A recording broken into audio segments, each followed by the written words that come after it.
ከአሜሪካ በተጨማሪ የአረብ አጋሮቿና ዩክሬን ይፈልጉታል። እያንዳንዱ ሚሳኤል $4 ሚሊዮን ያወጣል።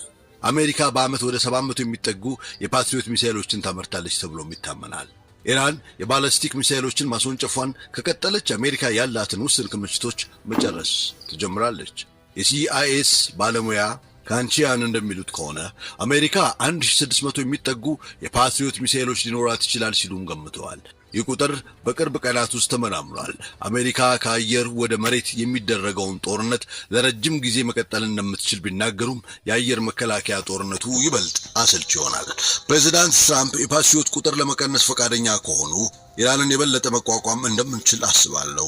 ይህ ግን የፓሲፊክ ቀጠናን ወደ ግጭት ውስጥ የማስገባት አደጋ ይኖረዋል። ትራምፕ በዚህ ሳምንት መጨረሻ ላይ ከአሜሪካ የጦር መሳሪያ አምራቾች ጋር ለመገናኘት መዘጋጀታቸው የጦር መሳሪያ ክምችት አደጋ እንዳለበት የሚያሳይ ምልክት